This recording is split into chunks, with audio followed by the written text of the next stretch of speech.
Bremerton Housing Authority. And just to let you all know, Marwan Cameron live streams this meeting every month through his Facebook and YouTube channels. So everything will be recorded and published. And if you want to watch later or share it with any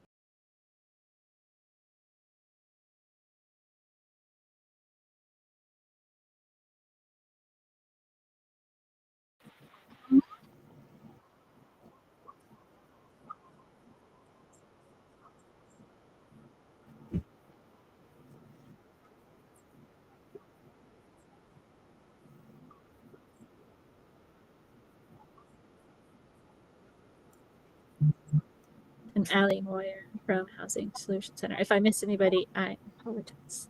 But the list is good, but we always are welcoming more. If you want to have a participate in the leadership of Kitsap Housing and Homelessness Coalition, we're always open to that. Today we have two presentations. The first one being with Joe from Vincent de Paul, and then the second being with Madison from the Leadership Kitsap and Homes of Compassion to talk about Kitsap Connection. And then we'll go into some announcements and updates to share, as we can see. And just one more time, if you haven't been here, or if we need a reminder, the vision of Kitsap Housing and Homelessness Coalition is every person in our community has a safe, decent, stable, and appropriate home. We provide leadership to end homelessness through planning, coordination among social service providers, advocacy, and education. And we strive to carry out our mission with respect, commitment, compassion, integrity, and willingness to change. So with that being said, Joe, are you ready? Yeah, I'm ready, Katie. Hi. Hi, I'll just continue sharing my screen, everyone, because I think, Joe, you sent me the link. I did, yep. That's perfect.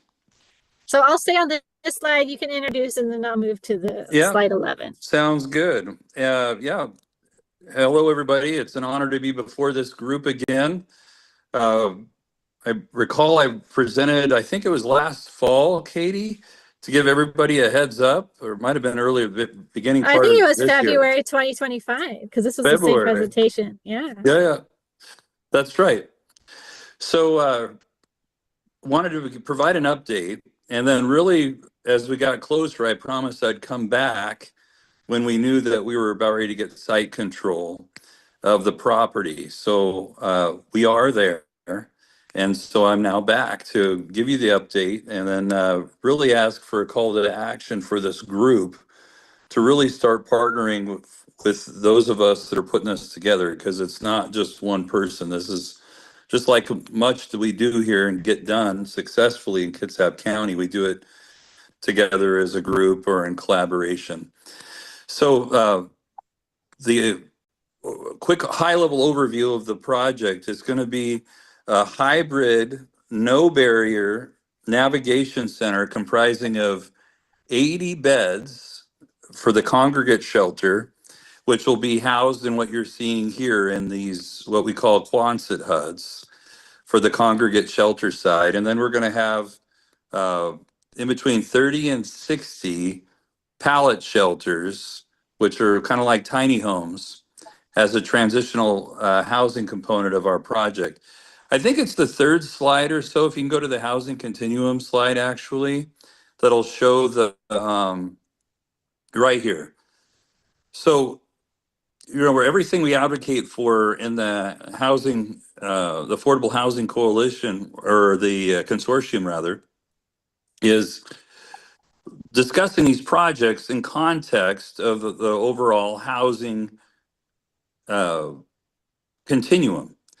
This is the housing ecosystem for Kitsap County, and understanding that is key, because all of us, our desire is to minimize or reduce, homelessness in Kitsap County and those experiencing homelessness. And right now, as you all know, we do not have a no barrier shelters purpose built for this this part of our ecosystem, as it were. Salvation Army's been filling the gap. We're very thankful for that, but we'll be all very excited to actually have these folks housed. For those that are, take us up on this, they will no longer be experiencing a homelessness, which is so exciting. They will be housed, and starting in the congregate side, and then hopefully rapidly, as fast as possible, or facilitated to advance further up along the housing continuum. And I think, having the light at the end of the tunnel, if you will, or seeing that what was once considered, maybe impossible or daunting for these individuals, that this will inspire hope.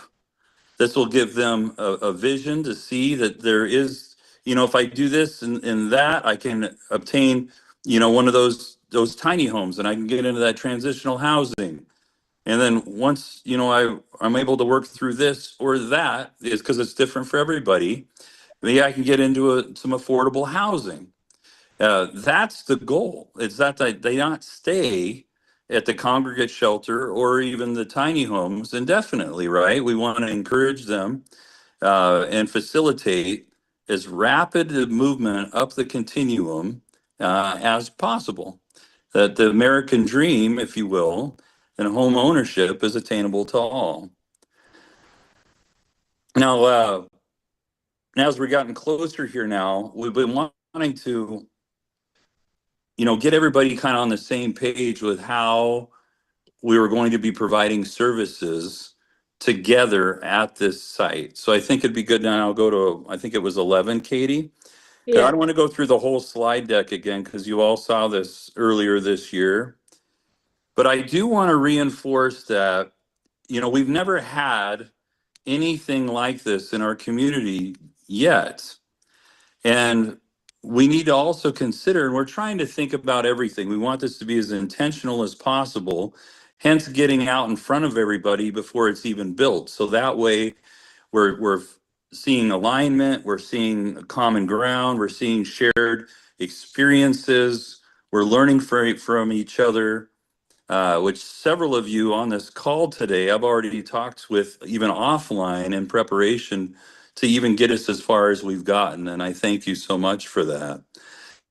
But what's going to make this super successful once we open the doors to this is providing increased direct client services right on site, and to be able to provide a space for those on this call where it's appropriate to be able to provide your services, Oh, to provide your services directly to our clients right there on location. And here's a list of just some examples. We're going to be considering all different facets of these individuals' lives, addressing food insecurity, addressing mental health, behavioral health, basic physical needs, employment, working with work source and express employment, financial stability, all of these types of things, right? And so in getting ahead of this, it was kind of daunting a year or two ago. And I was thinking about how are we going to get everybody kind of on the same page? Because, a lot of these different service areas, even though we're all taking care of a lot of times the same person, but for different things. And they're having to get across town or, to these different agencies to get these services. How are we going to get alignment? And so we can go to the next slide, please, Katie. Finding alignment, I think, would be helpful using the systems engineering approach. This is not something that Joe Crain came up with or anything like this. It's just something I was exposed to. And I was thinking this could be very helpful. And for each of our local, nonprofits providing services to this population and using systems engineering, as you can see here, it's used for complex business solutions and trying to get multiple different processes kind of aligned to provide services, together in a new model when you've landed on the other side. and basically taking the organization from, in a nutshell, this is how we currently provide services, not having an on-site facility where we all can go to, and considering what might our services look like, or how could we better serve this population if we can go actually on site. So we are proactively creating admin space and baking that into our plan to have, admin and potentially even some, you know, very low level, screening exam room space for different services that'll be for direct client services right on location. And by following the systems engineering approach, basically you do the baseline evaluation on how you're currently delivering those services. And then you consider how those services may change, do some testing, and then we all come out together at the end of this process, providing services, direct client services to this population together once it's built. The next slide, please. So this is what it would look like, for all of us, and taking that general, business concept of systems engineering for this county-wide change management that we're considering and we're wanting to be intentional in. This is what we're challenged with. We've got multiple agencies providing services to a lot of the times the same clientele. The goal is basically to align everybody to get us on the same page to more rapidly move people up along through the housing continuum. And then this is our approach. We want to start working with each of you that feel like this is going to be, it's not a one size fits all, but for those that are considering this and considering that would be a lot better for us, for our services, if we could get on site, that we would work together and do a requirements analysis. That's what staffing level do you visualize having on site? What facility or admin space do you need? What kind of resources and utilities perhaps that you will need? And going through a care delivery model and looking at what it would look like once it's built and doing some testing, and then overall integration of all of the services aligned. And then, of course, we go through a verification process, after a few months, and then after 6 months, and after 9 months, and typically a year, to evaluate is what we're doing working, and then be flexible enough to make changes together so we can facilitate these services. Next slide, please. So this is kind of what it looks like in a very high level.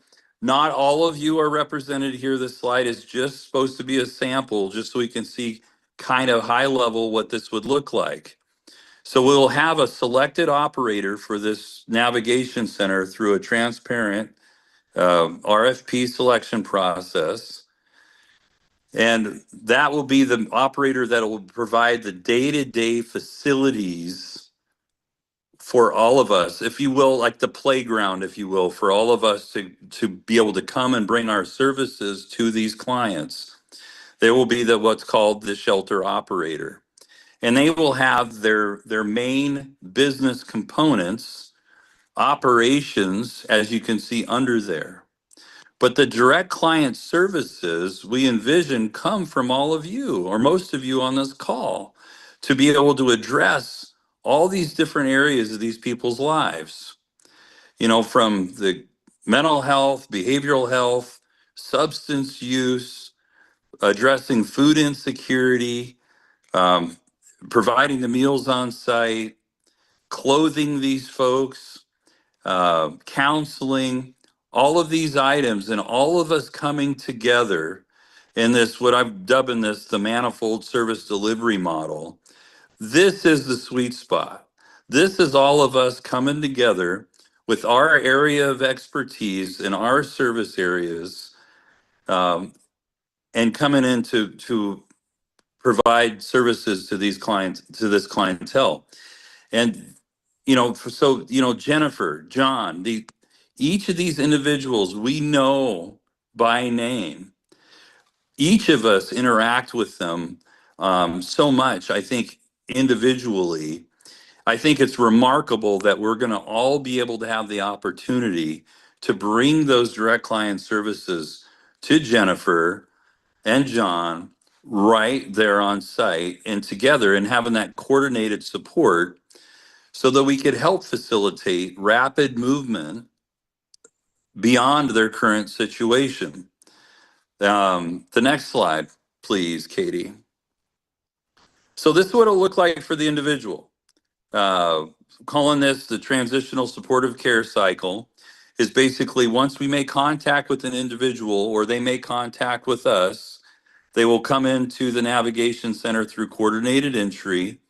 We'll have on-site case management teams there from a lot of different organizations at different times throughout the day, but we'll need a primary intake group. We'll do an intake assessment. There's going to need to be a mental health assessment. We'll have, I'm sure, a substance use assessment as part of that. We also want to look at their employment status. We'll look at their your current financial and employment situation. And within that first contact, we determine what they're a good fit for. Some may be a good fit short term for the congregate shelter for a time. Some may be able to qualify into the transitional housing right on site through into one of the pallets, as we call them. If there's a minor or a single parent situation, we have decided that because it being a full no barrier situation there, it's not a safe and secure environment for a minor. So if there's a child or someone in a vulnerable population, through shelter diversion, we will consider them for either Georgia's house or Stella Maris house if they're a female, or Benedict's house. And these are just examples. We have a lot of options if you're a male, to be able to go directly to them, because it's the same coordinated entry as sponsored through KCR that'll be helping us with this to help facilitate where's a good fit and a good place for this person to thrive where they are at right now. And then to the right of the shelter diversion in the slower areas, daily operations, and then the support services, safety and security, that constant evaluation for this person, looking at their goals and upward mobility up through the continuum. Formal announcement of the location, I'm anticipating mid-July at a joint town hall with Denise Frey and Jeff Coughlin. And we're not announcing the site today, but we are. I'm expecting today or by week's end we'll actually have a signed purchase and sale agreement with the current owner of the property. So we're that close to site control, folks. We are so excited. And I wanted to let you know that I put my email in the chat. And at this point, Katie and I were talking, and this meeting really needs to be that call to action and really start having these conversations and taking it from just conversational to actually going through some of these steps. Can you back up, please, to the original the systems engineering slide, and start working with each of you in these different phases, basically how you're currently operating, what is it going to look like on site, and how we can help coordinate and align each of our organizations. So when we come out of this on the other side, we're doing it together. So please take my email that I put in the chat and send me an email, and we can start having these coordination meetings. I'd like to hear from everyone here on the call that's anticipating and is excited about the opportunity to bring direct client services directly on site to this population. And Katie, that is it. And I know, thank you, Joe. We talked a little bit about maybe, even in this meeting, more of a discussion. Was there any information you wanted to gather right now with those who are on the call? Maybe we could send a form out. Maybe that would help in the newsletter if you, again, that's a really open-ended question. So I wonder what we could do, to help everyone get involved. Yeah, I'm open. I am so open and flexible to whatever may help facilitate those conversations. I want people to be, at ease. Systems engineering. I don't want you to be overwhelmed by the title of that. It's really actually a simple process that we can help facilitate, and help. It just helps you consider, what you're doing now versus what you anticipate the process and services for these folks on the other side. But I'm definitely open, Katie, to a form that can go out. They can shoot me an email and say, I'd like to, have a formal conversation about this and start, really discussing what this can look like. Does anybody here have any thoughts on that? When I think of this, Joe, I think of,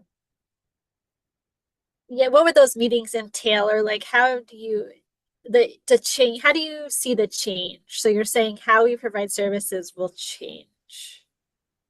Right. Is that what you're saying? So what's a good example of that? Yeah, a good example might be, let's say Jennifer, she's got to see Agape on Tuesday morning at, let's say 9 o'clock.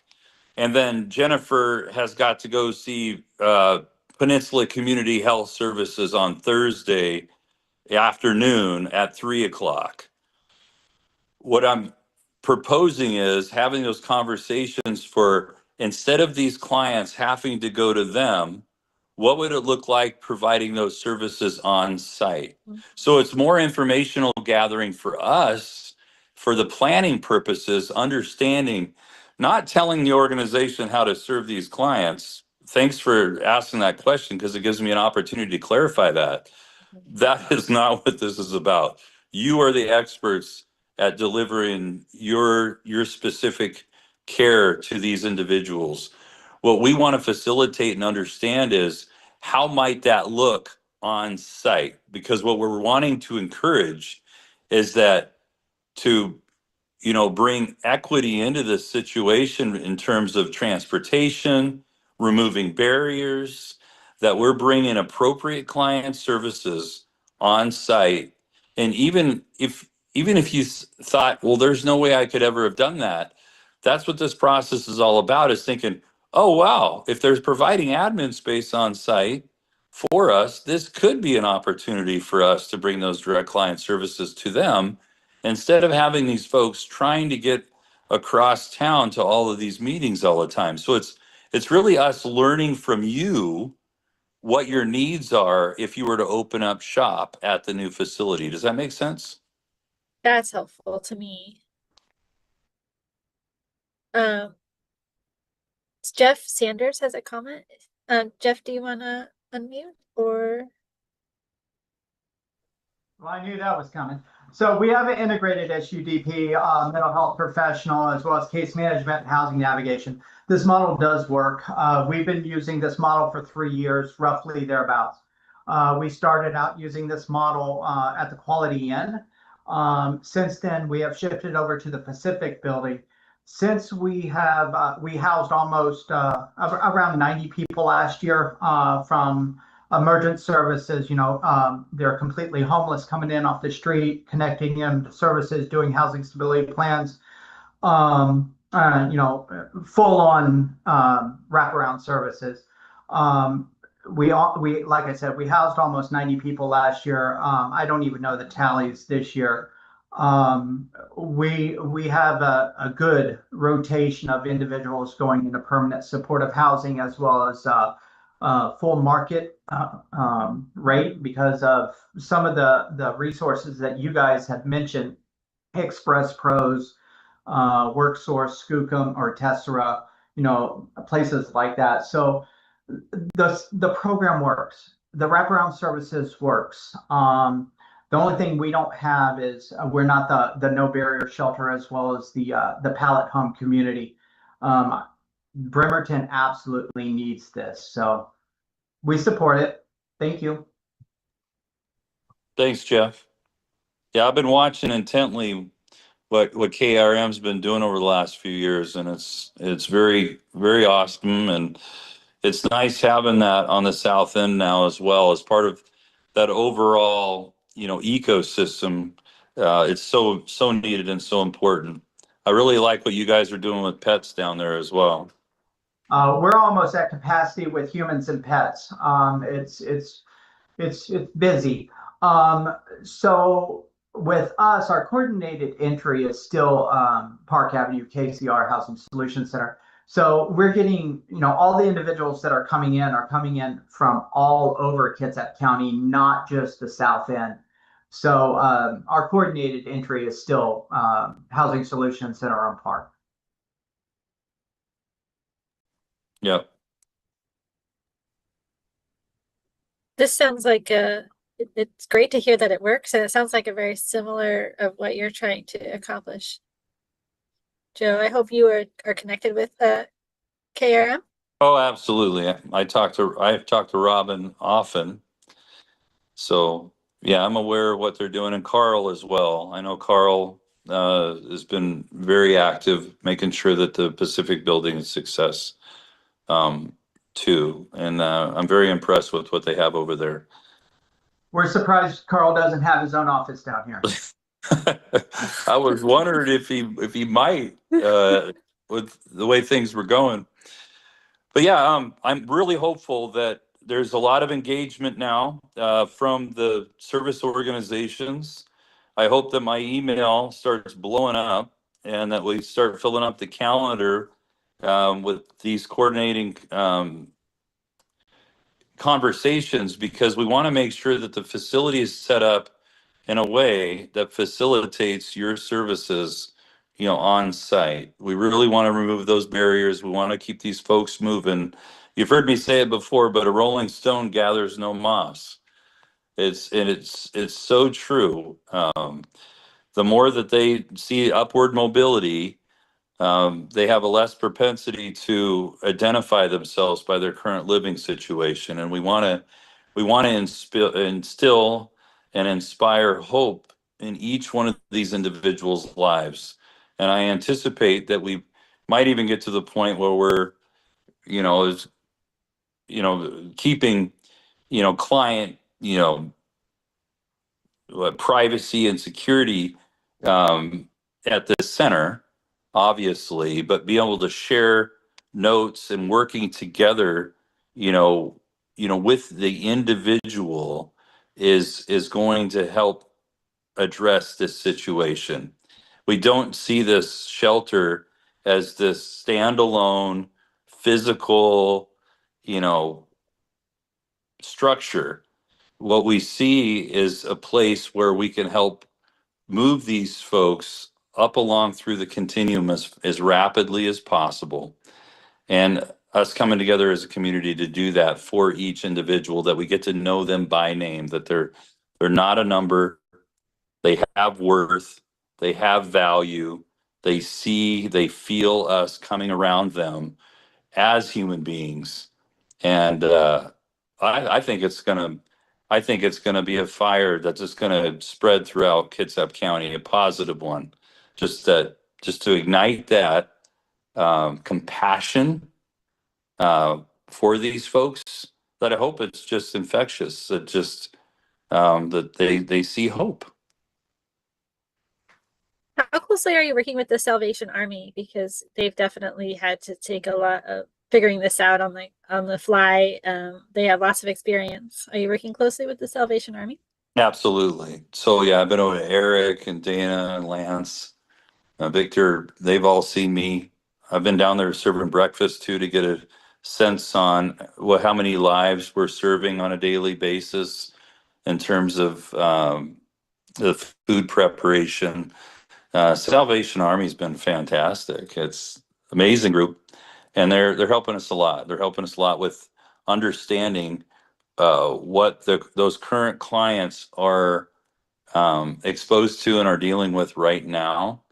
And I think that's a good segue for me to say we're not relocating what people are seeing downtown. It's very important for our entire community to not only understand this, but articulate this in family and community conversations that we're building a solution here. And the solution is this collaboration, facilitating upward mobility, inspiring hope for these folks in a purpose built actual shelter space. So we're not just relocating what people are experiencing downtown. That's very crucial to understand.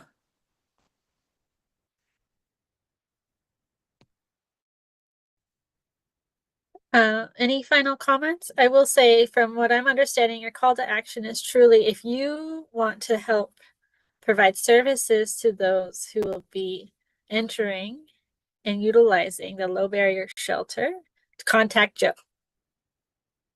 Correct. And and we will work through what that looks like for your organization. Again, not here to tell you how to provide services to these folks. You're the expert. We want to learn what you need in order to facilitate that more directly to these clients on site. Eric? Thanks. I didn't see how to raise my hand on this new page of ours. Okay, so I had to literally raise my hand. How ridiculous is that? Hey, Not ridiculous if it works, Eric. It worked. Yeah. So Joe, I'm sorry, I had to step away for a client thing. Did you have throw out any dates? Did we hear any dates? No, I do know Denise is on this call. What we're looking at is to do an announcement around mid-July when that joint town hall gets scheduled. That's when we're anticipating doing a formal announcement of the location. Okay. And we'll probably announce some idea of when it may be open. There's a lot of work, as you can imagine, goes into something like this. And just getting the site control is just, one of the earlier steps. There's still a lot of permitting we got to get through with the city. The actual structures, I think, will go up fairly quickly because of the modality that we've selected for those different housing types. But there's still development and utility hookups and things like that. So there, we have some constraints there that would preclude us from actually giving a date of when we're going to open. I can say it's going to be as fast as we absolutely possibly can. Okay, and discreetly offline, when you have the ability, just consider that we have staff too that all have jobs, right? And when the shelter moves, those folks are all going to be affected. So we'd like to make plans for that. So I know you're going to keep that in mind. I absolutely will. Absolutely will. I know Salvation Army is considered even running this as an operator. Catholic Community Services is considered as well. I know we'll find a good operator for this, but you're absolutely right, Eric. We will be talking with you quite a bit here soon. All right, thanks. Mhm. And I'm sorry, Joe, but when you said in mid-July at the event, what was that? Was there a particular event? There's going to be a joint town hall. I think it's going to be joint. very important for the community to hear this. Some will be hearing it for the very first time. I don't take that town hall lightly. I think it's going to be very much a turning point for our entire community. We're going to be, announcing this as something it's novel for Kitsap County, and it's something that we all can rally around and get excited about as a solution to what has been really a problem throughout the entire nation that we've experienced. So this is going to be our answer for Bremerton specifically, but Kitsap County as a whole in our region. So I think that's going to be a good day and a good meeting. Great, thanks. And we'll make sure to put that on the newsletter when we have the information as well. Joe will send that to me. Yes, thank you, Katie. Thank you so much, Joe, for bringing this to us. And again, this is a platform that exists every month, and this is a good opportunity instead of having another meeting to bring an important topic to talk about these services to us. So thank you for doing that, and we look forward to more information. And if anybody wants to get involved or wants to provide services to those who will be utilizing the low barrier shelter, please contact Joe. And Joe's information is in the chat. Thank you all very much. Yeah, and I wanted to say too, let me know if you need more information. I can always send that out in the newsletter as well. All right, thanks again, Joe. Thanks, Joe. Lots to take in. On another note, Madison is here to talk about Kitsap Connections. Yeah, thanks, Katie. Hi, everyone. I'm Madison with Kitsap Homes of Compassion, as well as my other hat today is Leadership Kitsap Class of 2025, and I guess the Khhc exec team hat as well. There's a couple of them bouncing around there. But I wanted to talk about our small group project. So as a part of Leadership Kitsap, you work with a small group to create positive change in the community through a project. And so we, after a seminar, I think it was last year on social isolation and loneliness happened, we decided we heard this need for a resource directory to help increase connection in the community. And it's basically turned into just a lovely nonprofit resource directory. And that helps people get connected with other service providers and people in the community.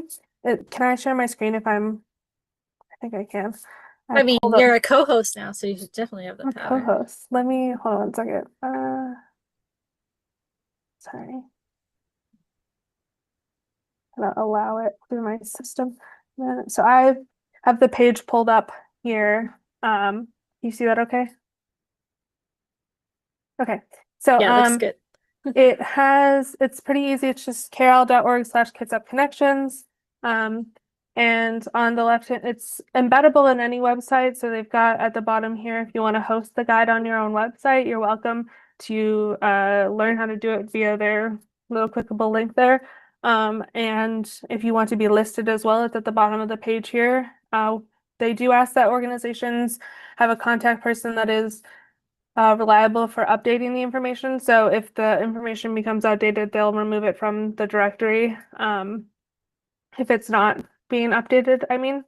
But right now we've got quite a few organizations listed, but not all of them, obviously. The only requirement is that you are a nonprofit or not-for-profit. You don't have to be a 501c3, but you can't be a for-profit entity in order to be listed. That's the requirements by the library. So yeah, that's pretty much it. It lets you list a little bit about you, the areas you serve, areas of service, and then your website and even your event calendar if you've got a different link for that. So it's pretty cool. I was excited to be involved with this project. I think that it's really helpful for helping people find resources in the community. So I didn't have too much to say about it. I hope that explained it. If there's any questions, I'd be happy to answer them. Thank you, Madison. You mentioned like this other, I know you do a video for like the project graduation, but did you have like an intro to it or something, or was there something? Yeah, there's a video that we put together for our project, but I didn't queue it up or anything because I just kind of thought I would talk about it. It was like 3 minutes long and it was okay. How do you see this what is the gap that you're filling with this specific resource guide? So the idea that it is online and it is up to date. So that resources are responsible for updating their own information so that it never gets out of date. And then that people can access it through the library. The library is a hub for connection and honestly for resources in general. So having them host it was super natural. And it just allows for people to see what's going on in the community, and like you can filter it. I don't think I'm sharing my screen anymore, but you can filter it by different conditions or like words. So you can search for different things. If you're like looking for food or sports or whatever you want to look for, you can search it within the directory. So it's pretty unique in that way that it's very like dynamic for what people need, and based on the language that they're using, it'll search within that. So like if you as an organization want to use more approachable language, then that will be more searchable for like the community members instead of like more jargony language, if that makes sense. It's just very searchable. Like it's like a quick reference. Yeah. It's up to date and it's at the library. I think those are really important pieces. Yeah, so if you are a local nonprofit organization that hasn't signed up yet, please go to the bottom of the page, and I can put the link in the chat, but please go to the bottom of the page and list your organization so that we can have all of the organizations represented. And if you have any questions, I can try to answer them, or you can always reach out to the library as well. And if it's about the hosting in general, they'll be able to help with that. I wonder, and we can talk later too, Madison, Yeah. but to filter it by housing services and then put the embedded filtered automatically, like embed it, but also just have housing. I don't know, it would kind of be a neat use of it too, but we could embed it in our coalition website as well if we would Yeah, like we to. had oh yeah, so you can embed it totally in the coalition website, but we did put in different categories. So the areas of service is like a variety of categories based on like age or other demographic information that people can then sort it for. Like I think housing is one of them as well. I'm looking, sorry. It's probably under social services. Or there's quite a few categories there, but if we want to add something, then we can always. So it's like it's essentially a nonprofit or a is it a nonprofit directory or organization directory? It's a nonprofit directory, yeah. Okay. And the idea is that it helps create connection in the community is the catch. Sorry, service-oriented missions. Yes. Yeah, exactly. Any questions for Madison? It's an exciting resource to have. Yeah, thanks for letting me talk about it, and I appreciate the flyer and the newsletter too. So if there's questions, like I said, let me know. Thank you. Thank you. The only other thing on my agenda today, everyone, was to talk a little bit about Project Connect. So it is June, and we usually would have Project Connect kind of quarterly meeting up until September where we ramp up Project Connect. But and the Project Connect group can speak up if you're here today. I would love somebody to take on the leadership role of helping to support Project Connect. Again, it's 3 resource fairs in January that is coordinated at the same time as the point in time count. Those locations are used for the point in time count, but they're resource fairs essentially. And it's 3 over 3 days right now, but it's our own event. We can do what we need to support the community. And facilitating the meetings and making sure everybody's on track, keeping the lists and making sure it's just the project management aspect. It's a really important initiative. We only have the executive committee now and the project planning committee. So really thinking about ways to expand our reach through committees. And anyway, Project Connect really needs a leader. We have great volunteers, supportive. Everybody's so supportive. We get it done. But personally, I can't not take it on this year. And so it's June now. We have time to kind of reach out. But we were thinking of maybe doing a flyer to send out if people are interested, and then filling out a nomination form, nominating yourself for others who might be interested. This is a great leadership opportunity, a great reason to get involved. And we don't have many of those like really tangible ways to get involved specifically in the coalition, except for the executive committee. So again, I would love your support in this and maybe discussing ways that we can find some leadership for Project Connect.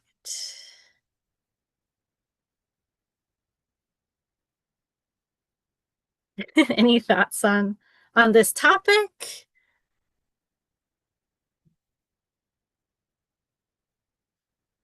I had a feeling it would be like this. Eric. Again, I'm raising my real hand. I'll be willing to talk about it with you at some point Mm-hmm. to try and understand that. I don't know what we're going to be doing, Salvation Army. If we're still sheltering all the way through, at that point, then I probably won't have much capacity to do it. But if we have a different look at that time, I'll have more of an opportunity to be involved with that. So maybe we can talk sometime about what that actually takes to do that. Bridget. Just to add to what you're saying, so a lot of other housing and homeless coalitions throughout other counties have different committees, sort of like a board would have. So you have your executive committee, and then you have other committees that do other types of things. And so part of our conversation with the executive team was we want to start bringing committees to our coalition, and one of the committees would be the Project Connect, or the Project Connect committee, and just getting some of the members to partake in some of the committees other than it's just the executive team being the primary to every committee that we should have. Does that help at all, Katie? It does. And again, we do so many great things. We're fortunate to have really supportive volunteers to make sure that we have the space to share and present. But we have grand goals. We would love to see us do more. And so we are going to do have a look at our membership as well to make sure that our agencies are committed to what the coalition is doing. And so maybe we can get some more capacity there as well. Janae? Do we know which committees that we're going to start putting together for this coalition? Any ideas? If somebody wants to start a committee, we are open to it. But also, like the awards specifically that we just hosted, so we would love a committee for that even, right? And so we are open to like how we want to move forward through. We think there's some opportunity to really connect with members in a more meaningful way through the committee structure. Do you have any ideas, Janae? Off the top of my head, no. I was more curious if there was anything that you saw, Bridget, with regard to other coalitions. I know Pierce has a pretty solid coalition that has some pretty significant attendance and collaboration. So if there's anything we can pull from them so we're not reinventing the wheel, that'd be awesome. Yeah, the executive team met a few months ago, I think it was, and kind of talked at a high level about designing the committees and what they would be about. But we actually probably should be doing a follow-up meeting to get a little more detail on it to bring to the rest of the committee members.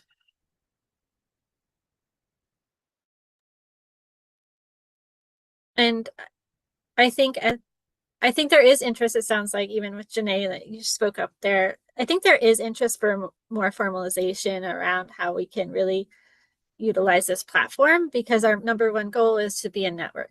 Like, we provide these meetings so we can make sure to communicate with each other. But there's so much we can do. We are very powerful, I would say, in the sense of like, there's a lot of great agencies and dedicated people here that we want to make sure that we can do what we can.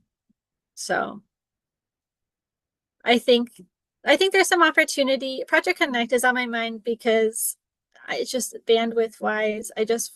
I'll reach out to the committee, the Project Connect planning team, but it is a lot of work unless we have a lot of people involved. And so a lot of times we've brought in Project Connect. I think we've announced it in like, hey, in September, come join us, volunteer or whatnot.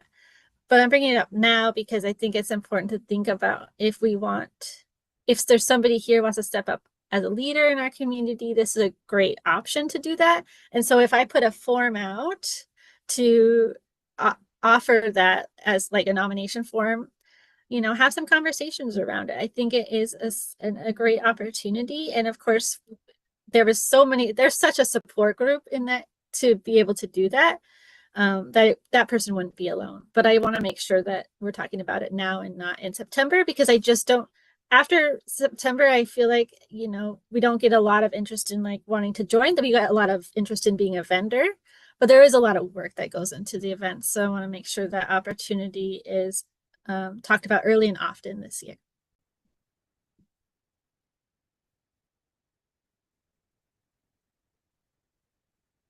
So I will plan to put a form together and then please share that. We'll put a little flyer together around why, what it is and why it would be important to join. And I will work with the Project Connect planning committee from last year to see what we can do to support that individual or multiple individuals who want to take on some of the leadership role in Project Connect.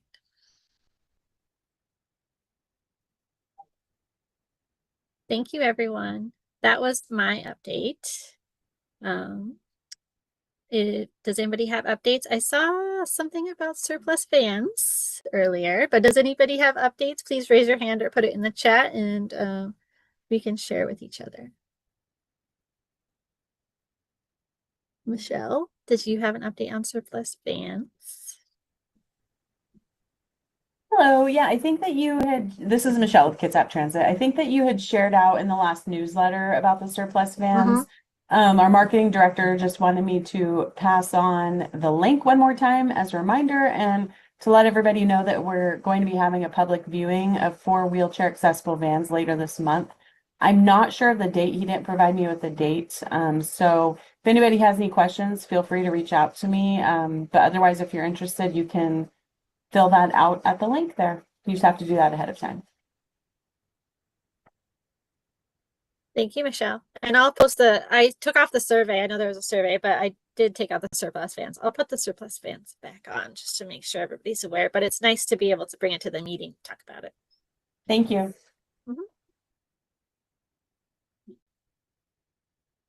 Charlotte Carrito wants to say hi. Thank you, Jeff.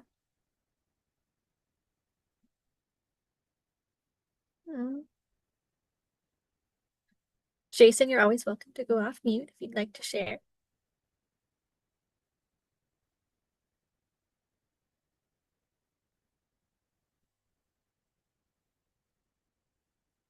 He shared that Kitsap Aging and Long-Term Care, we are here as an information referral resource hub.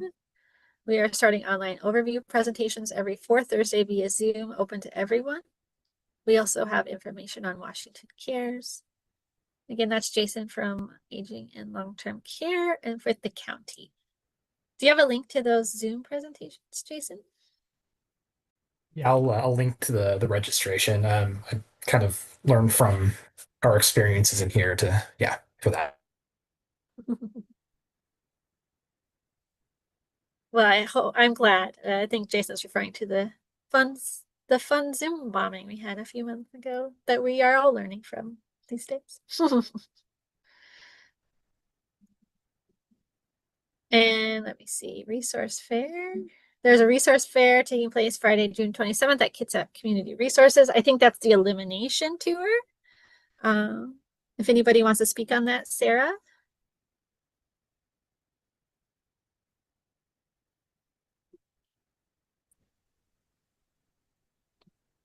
Hi, I am not the host of this particular resource fair, but I thought I'd just mention it. I'm with Virginia Mason Franciscan Health, and I know a number of vendors will be at this resource fair. They will be conducting hepatitis C testing.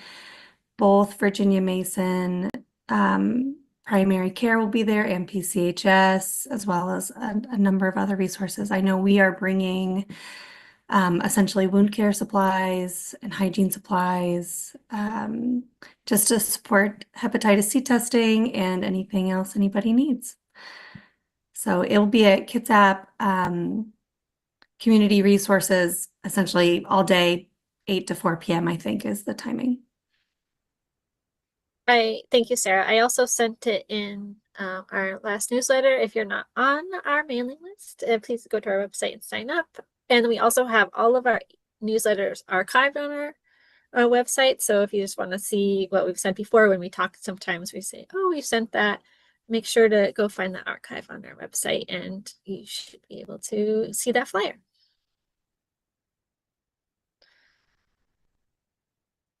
Thank you for sharing that link, Jason. Anything else?